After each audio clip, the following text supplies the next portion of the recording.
Welcome to this episode of Midlife Men with me, Philip Briscoe. Today I'm very pleased to be joined by Duncan Bhaskaran Brown. Duncan is a speaker, a Morris dancer, which we'll find out about, and also an author. So he's written books on indulgence. So his first book, Get Over Indulgence, is available, and he's got a new book out in December called Real Men Quit. So Duncan, welcome. Well, thanks for having me. I'm looking forward to having a bit of a chat. So the clue was in the title there. We're going to be talking about overindulgence. In particular, we're going to be talking about overindulgence with alcohol. And I know you've got your own story, Duncan, and now you work with people who perhaps overindulge. Perhaps you can start at the beginning. Yeah, right at the beginning. Well, so I tend to start my story, as all these great stories do, at 4 a.m., looking into the mirror. You know, I'd had one of those days. I'd smoked too many cigarettes. I'd drank too much wine. They even put too much chili sauce on my kebab. It was not going particularly well. So I'm staring into the mirror, 4 a.m. My life's a bit of a mess, and I have this deep, profound realization. Suddenly it hits me. Absolutely nothing changes staring into the mirror at 4 a.m.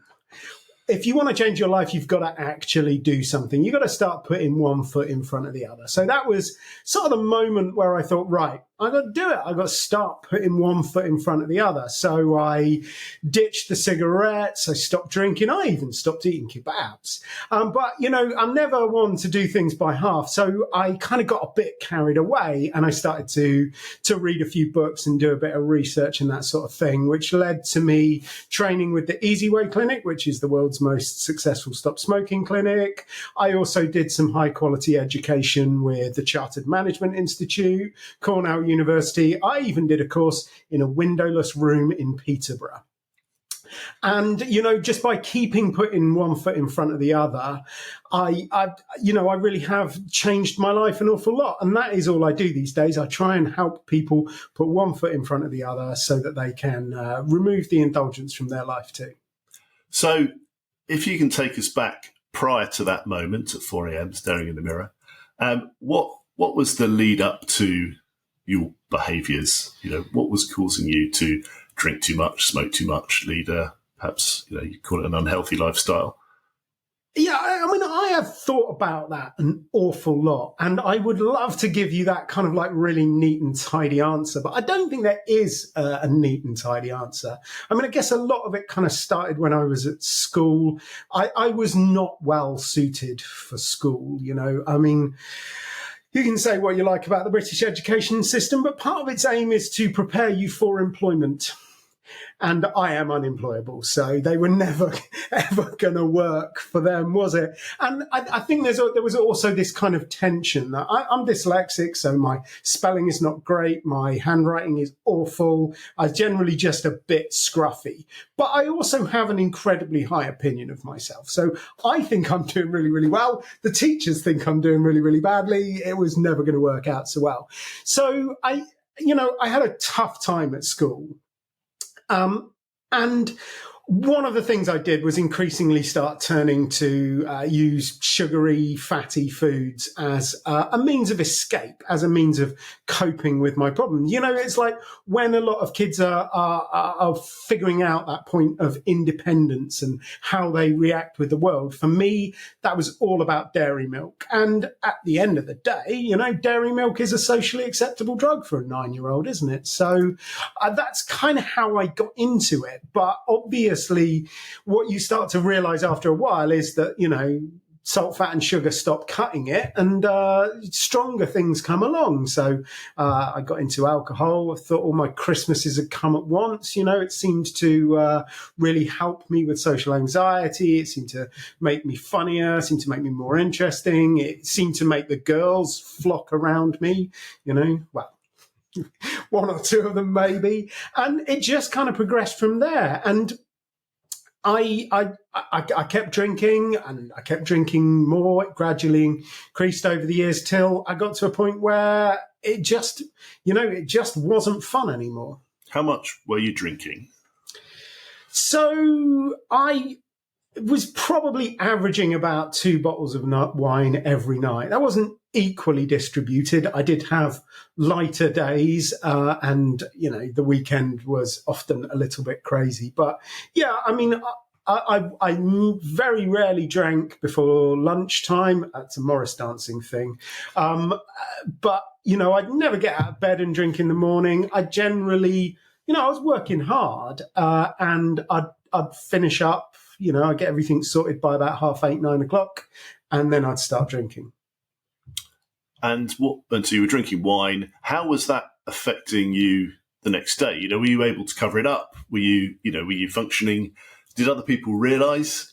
Oh yeah, no. I mean, a lot of people who knew me at the time, they can definitely spot a difference between me then and me now, but they wouldn't have been able to tell you that I had a problem with drinking. In fact, I've had people kind of like read the books and read the articles I write and listen to podcasts I'm on and go, that doesn't sound like you, Duncan. I don't actually believe you. Because that's one of the things with alcohol. It's relatively easy to hide. It's quite a common thing. So most of the drinking I did was not with other people. It was at the end of the day, as what I thought was allowing me to wind down. Of course, it never really works like that. And, I held down a job. I was actually quite successful, but I was never that good before midday. I was always took a couple of cups of coffee to get started.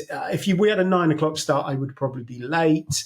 But I was I was good once I got going. So I managed to kind of mask it, really.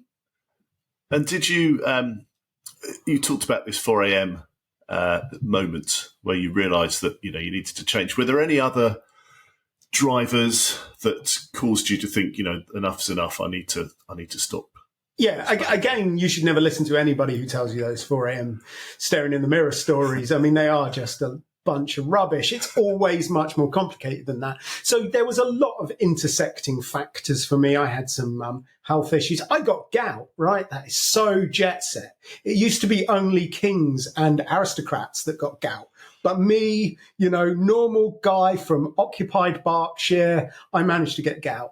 And that really, really hurts, by the way. And it's totally and utterly linked to alcohol and diet.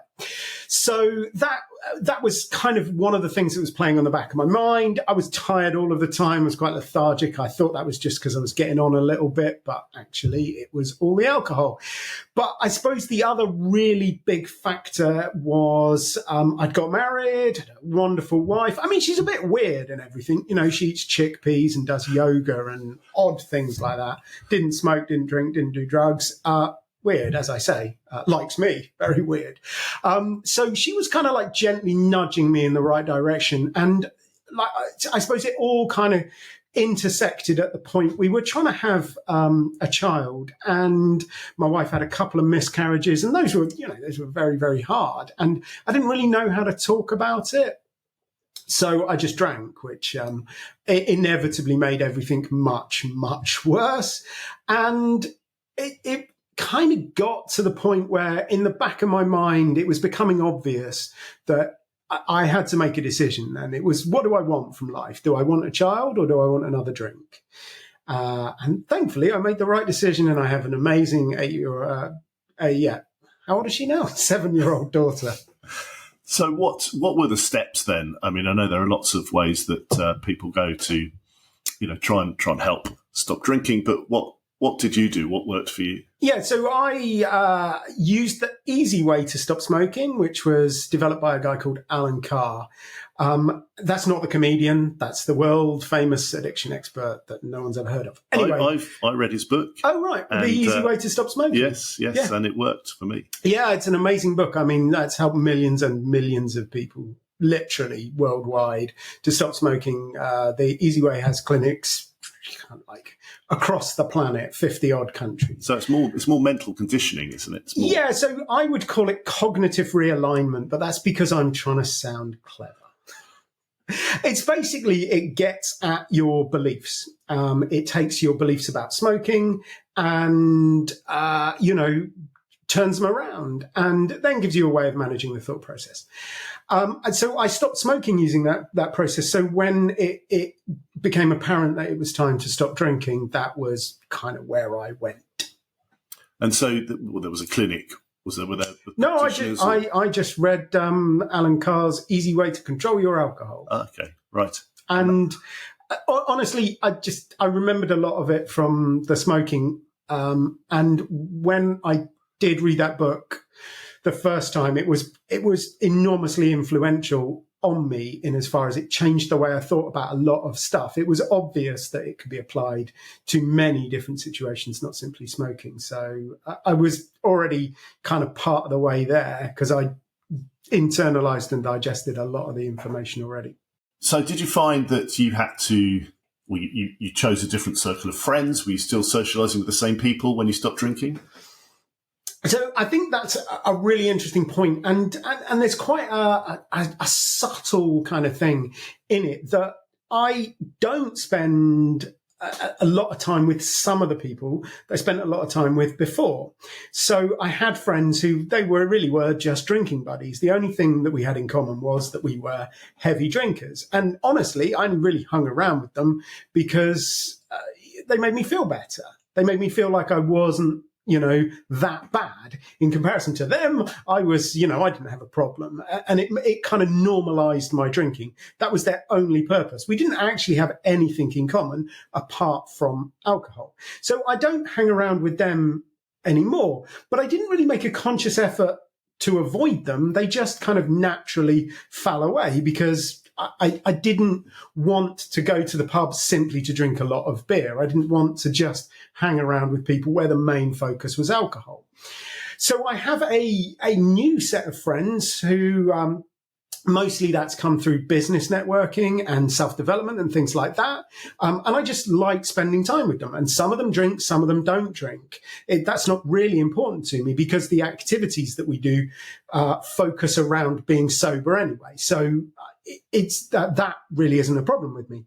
But then I have a lot of friends who actually do drink quite heavily. And as you mentioned at the start, I am a Morris dancer, and Morris dancers are noted for silly hats and large drinks. And a lot of them still drink heavily, and I still spend time with them because I actually like them as people. And we have a lot more in common, because I started Morris dancing because I thought it was a good excuse to drink early in the morning. But actually, once I stopped, I found I continued doing it because I like dancing. I like the guys I hang around with. I like being part of a tradition. I like being part of that community. There's so much more to it than simply the alcohol. In fact, it was never really about the alcohol. So yes, my friendship circle has changed, but definitely want to get across to people. You don't need to avoid people. There is a school of thought that said you should avoid triggers. What triggered me to drink alcohol? What was the biggest trigger? Probably my wife, but I didn't want to get divorced. So yeah, don't avoid triggers. Just learn how to manage them would be my advice. So it's interesting you say that, it's about the people you're with and actually realizing that you find people interesting, you have a connection. How much do you think you need to understand yourself in order to stop drinking? Oh, yeah. So self-awareness and being sober, I think, go hand in hand. What I've noticed, and I have interviewed a lot of people since they've got sober, what I've noticed is as their sobriety progresses, their self-awareness tends to increase. I think you clearly do need a level of self-awareness, but I've never met somebody who drinks who doesn't, in the back of their mind, know that it's a problem and they need to do something about it. Most of the time, they're just not sure what to do, or they've tried things in the past and they haven't worked, or they've internalized the message that, stopping drinking is really, really hard and it's going to involve pain and suffering and white knuckles and things like that. So I think most people have got the self-awareness to stop drinking. And as you progress along the road, as you put those feet in front of each other, it really does. It helps you to understand yourself. I mean, personally, I write books as a form of free therapy. And that's a way that I really have started to understand myself and my journey and why I started drinking. And, what really helped me, not just to stop, but to stay stopped. And so now you are helping people with their, with their overindulgences, as you call them. So how did you make that decision then to decide to, start to kind of work as a, kind of practitioner? So I've been involved in communication, broadly speaking, for my whole life. I mean, like since I could talk. But I've always written, and I've always been involved in public speaking one way or another. I was quite involved in politics when I was younger, and that obviously involves a lot of speaking. I ended up working in coaching and training as part of the NHS, and that helped me to develop the skills that sort of naturally helped me to pivot into a more kind of therapeutic area, and to use those coaching and adult educational skills to help people to change their behaviours around alcohol, smoking, diet, lifestyle. So when people come to you now, and you've talked about your experiences, how do you help them, recognise that, because a lot of people recognise that they probably shouldn't drink too much, but it's pushed to the back of their heads. And they just think about the next time they might have a drink. How do you get people to realise or admit to themselves that perhaps they're overindulging and they need to change, their behaviour? Honestly, that usually comes out in about the first 15 minutes. We just talk about how people drink. So I have like proper diagnostic tools that, I've got tons of evidence been created over the last 30 years, tested across the world. I've got great diagnostic tools which will, classify your drinking as either dangerous, hazardous, moderate risk or low risk. And that is a good starting point. But mostly, if you just chat to people, you get quite a good sense of where their drinking is. And they start to fairly quickly realise that, they aren't drinking in the way that they'd want to, or that there is definitely something amiss. Most people come to that conclusion, pretty early on in the process. I guess they wouldn't be coming to see you unless they thought that there was something. Wow, you say that. I mean, for the most part, yes, people are willing volunteers, as it were. But occasionally I meet people, and when I talk to people in general, I say, occasionally I meet people who have been, coerced to come by their family. But let's face it, it's always men, and it's always their wives.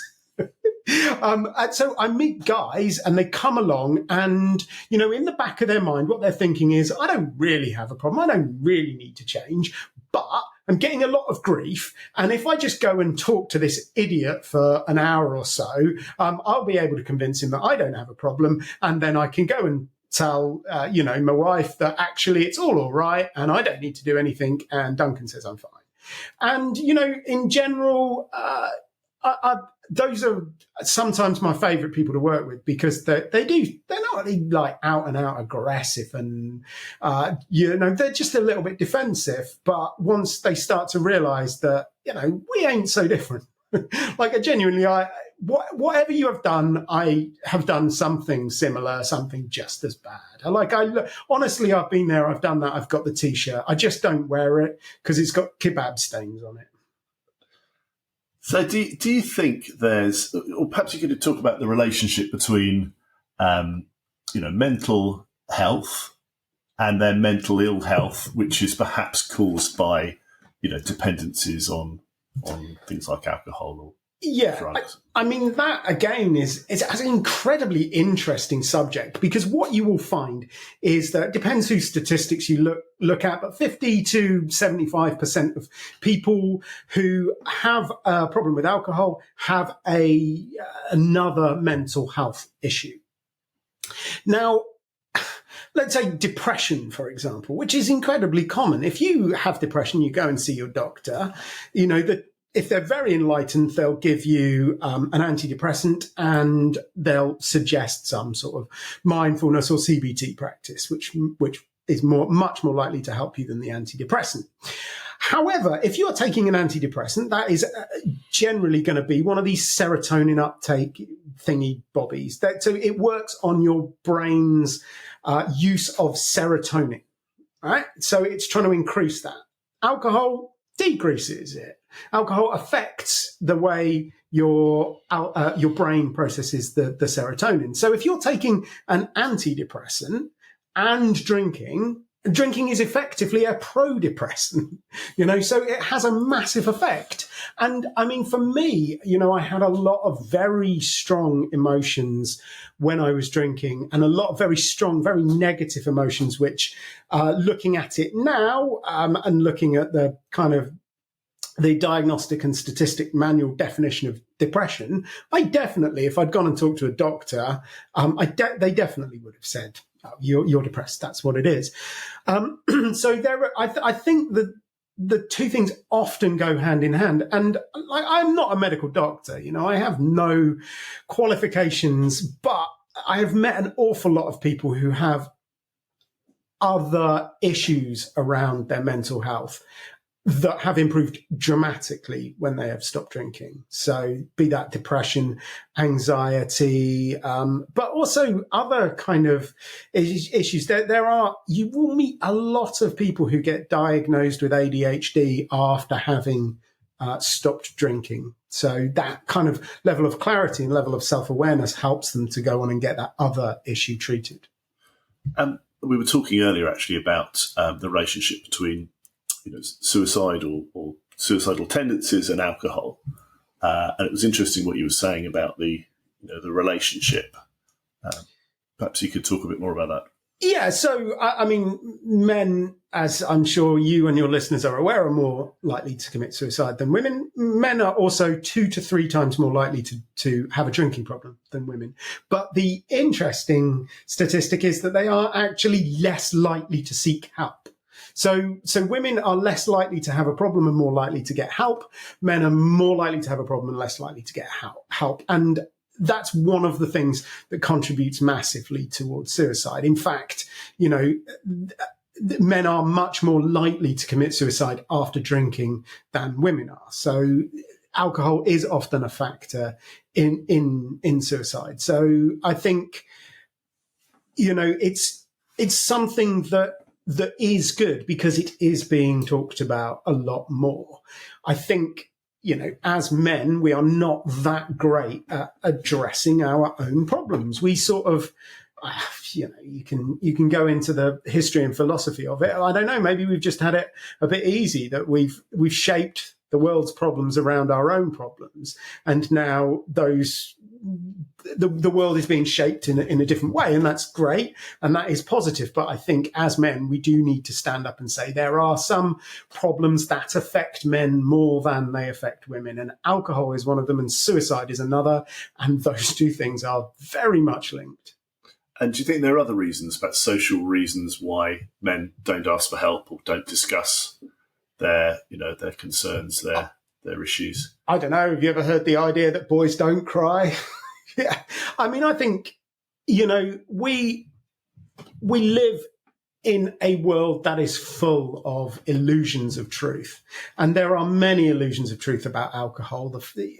Just to put it into the simplest possible terms, if you look at the motivational triad, you're basically designed as a human being to maximize pleasure, minimize pain, and minimize the expenditure of energy. And if you look at the delusions that are out there around alcohol, the world will tell you that alcohol increases your pleasure. It doesn't. It will tell you it reduces your pain. It doesn't. And it will tell you the best thing to do is sit on the sofa after a hard day's work and drink a glass of wine, which is, of course, minimizing energy expenditure. So, the illusions around alcohol go right deeply into our kind of evolutionary makeup. Those ideas that alcohol gives you pleasure, removes your pain, and helps you relax, those are so deeply embedded in our society, along with a lot of other deeply embedded ideas about masculinity and power and, controlling your emotions and being strong and not crying and not talking and not complaining and providing, and all of those things, I think they all kind of swirl together to create this storm where a lot of men are in a position of, extreme toxicity. There's lots of alcohol and lots of this kind of macho idea that you can't ask for help. So if you are listening to this and you have, father, brother, friend, colleague, husband, who is abusing alcohol, perhaps beyond their control, what can you do to help, especially if somebody's not prepared to admit it or sees it as a sign of weakness or failure of some sort? I would go a little bit further than that. I'm pretty happy to bet that everybody listening to this knows someone who's drinking too much. Whether you're completely aware of it or not is another matter. But I tell people I help people to stop drinking, and almost every time somebody will tell me a story about Uncle Jeff, who's drunk so much he's turned his life to custard. It's like literally everybody knows somebody like that. So what can you do? That's a much more important answer. So it is really, really hard, because your natural reaction when you see somebody who's doing something that is damaging them is to point out to them that it is damaging them. However, if you tell somebody that alcohol is killing them, it's going to cost them their job, it's going to cost them their relationship, that's going to ruin their life, all you're going to do is make them scared. And can you guess what drinkers do when they're scared? Yeah, they drink alcohol, don't they? So the majority of the approaches that people take to helping their loved ones to stop drinking, or indeed smoking or gambling or doing drugs or any of those kind of behaviors, they tend to be counterproductive. And I don't blame people for that. I mean, my mum is a great example of this. My mum loves me, no doubt about that, but she used to give me heaps about smoking. In fact, if you ask her, she'll say, Duncan stopping smoking, it's proudest moment of my life. It's like, seriously, Mum, I've had 4 books published. I used to be mayor of my hometown, but the thing you're most proud of is me stopping smoking. Anyway, so she loves me very much, but she gave me a really hard time about smoking and drinking because she thought that was going to help, but it never did. It just made me scared, just made me indulge in those behaviors more. So I think the first and most important thing that I'd like to get across to people is try not to make it worse. Try not to put a lot of pressure on them, because that will make it worse. What you can do is show them that there's another way. Most people don't stop drinking because they don't believe they can. But the great thing is there is so much stuff on social media now. You spend any time on Instagram or Facebook, you will see a lot of people who have stopped drinking and are living their best life and talking about it and sharing their stories. And that is something that if you can find a way of getting people so that they can see there's another way, you can show them that there is an option, that is what will help them. And then, gently push them in the right direction, support them, love them, be compassionate. That's the main thing. I mean, yeah, you know what? We're human beings. We do occasionally need a kick up the arse. We do occasionally need to be told to stop getting in our own way. But in general, just be kind and compassionate and more carrot than stick. And you mentioned, you took the kind of easy way approach and read the book. What other ways, what other practical ways can people take who are trying to help their loved ones? Because I imagine sometimes it's a bit more difficult than just trying to reassure them and be kind, because it may be that their behaviour is having quite a significant impact on them as well, and it might not be as easy. So what can they actively do then in that case? Yeah, so I mean, there are a lot of different paths to recovery, but there are four kind of major ways that people tend to recover. One is through the 12-step tradition, Alcoholics Anonymous. That is definitely the most famous way of stopping drinking. They've been around for knocking on 100 years. They've helped a lot of people. They have great advantages. You get a ready-made community. It's a very holistic program. It helps you to deal with a lot of the underlying issues that will have popped up whilst you're drinking.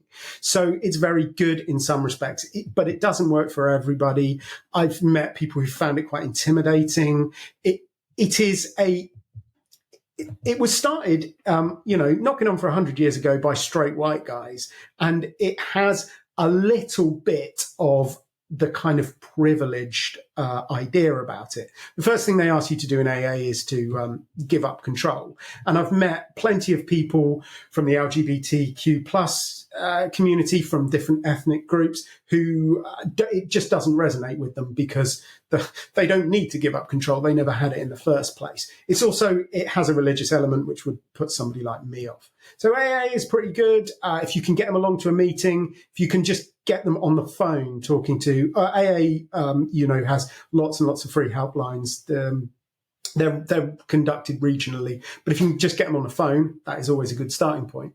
Then there's cognitive realignment. That's the tradition that I sort of sit in. That's Jack Trimpey and Alan Carr. But these days, there's a lady called Annie Grace who's really tearing it up. I love her stuff. She tends to resonate a little bit more with women than she does with men, but her stuff is good. So there's a couple of books, the Easy Way books, or This Naked Mind is Annie Grace's book. Those are fantastic starting points. In fact, if you have a loved one who has an issue, buy one of the books, read it, get yourself educated.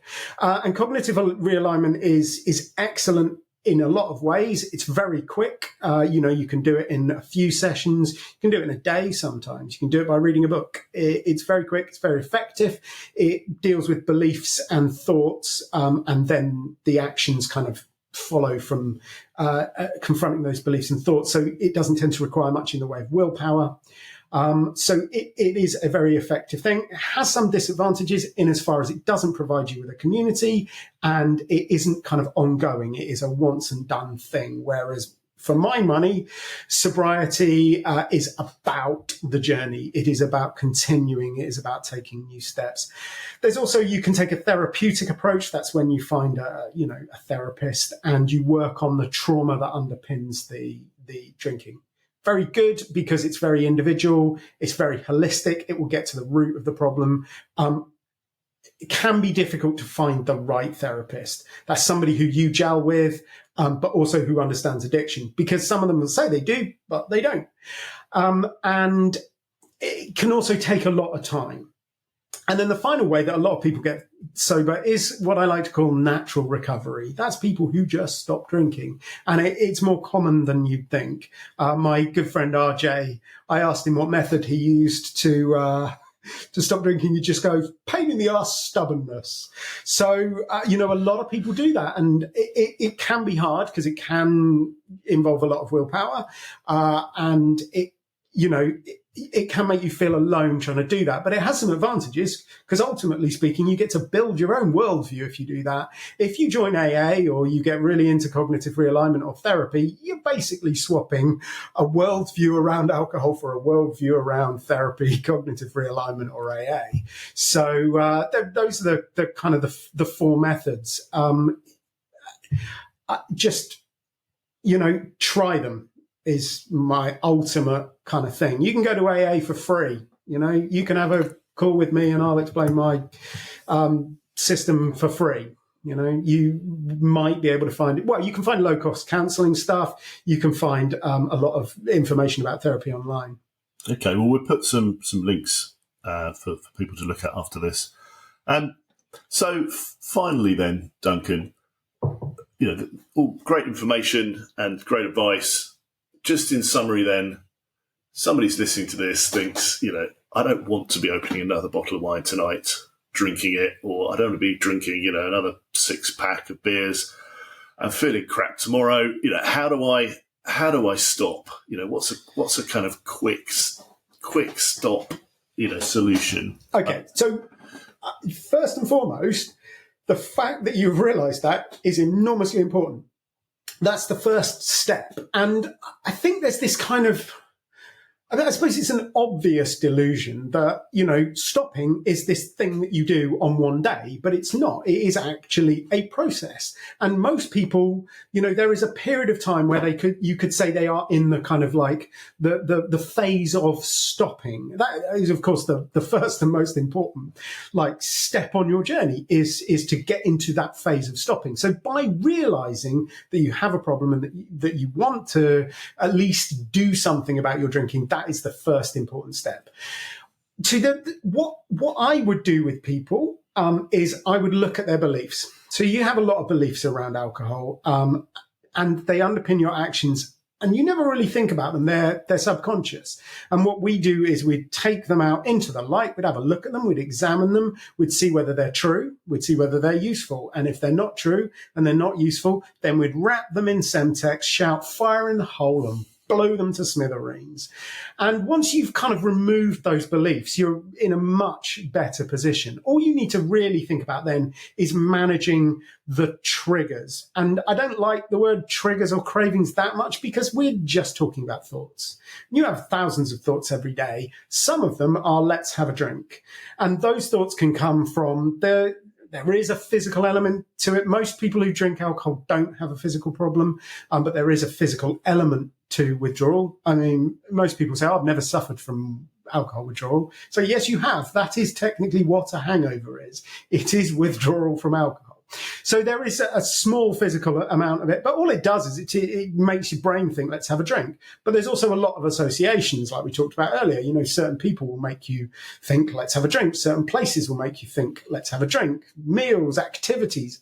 So it's about managing the thoughts around those triggers, those associations. Once you've learned to do that, then the actions will catch up. The actions are the easy bit, so long as you deal with the beliefs and the thoughts first. The problem most people have is they try and do it the other way around. They try and change the actions and hope that their thoughts and their beliefs are going to catch up. Do you know what? They very rarely do. Great advice, thank you. And then just finally then, your book, Real Men Quit, is coming out in a couple of months. Do you want to tell us a bit about that? Yeah, so it's a fairly comprehensive look at what you can do if you want to stop drinking. I mean, in essence, it's that process that I just described. We look at your beliefs, then we look at your thoughts, then we look at your actions. But we do it with knob gags. It's written in a relatively light-hearted way. What I try and combine a little bit of science. Don't worry, there will be no test, but a little bit of the kind of like psychological, neurological understanding of what's going on. A little bit of my experience, the stuff that I went through, how it worked for me, but also quite a dose of humour, because do you want to read something boring? No, of course you don't. You want armchair macho and, bad jokes. That's what it is full of. Brilliant. Well, Duncan, thank you so much for joining us today. Really interesting. We'll put a lot of the links that you referenced and a link to your books you can pre-order on the website. But for now, thank you very much. No, well, thank you for having me. It's been fun. Thank you for joining me for this episode of Midlife Men, where my guest has been Duncan Bhaskaran Brown. If you want to find out more about Duncan or to contact him directly, then visit his website, www.bhaskaranbrown.com. That's BHASKARAN Brown.com. You can also buy his book, Get Over Indulgence, or pre-order his new book, Real Men Quit, and we'll put all these links on the website. Duncan also referenced a few self-help books to stop drinking: The Easy Way series by Alan Carr and The Naked Mind by Annie Grace. If you have a suggestion for a topic you'd like us to cover in the podcast, or if you have a story you'd like to share, then please contact me either on Twitter @MidlifeMen or email me at midlifemen01 podcast@gmail.com. Join me next time when we talk to other midlife men about their stories, and maybe you'll find that they resonate with you. Thank you.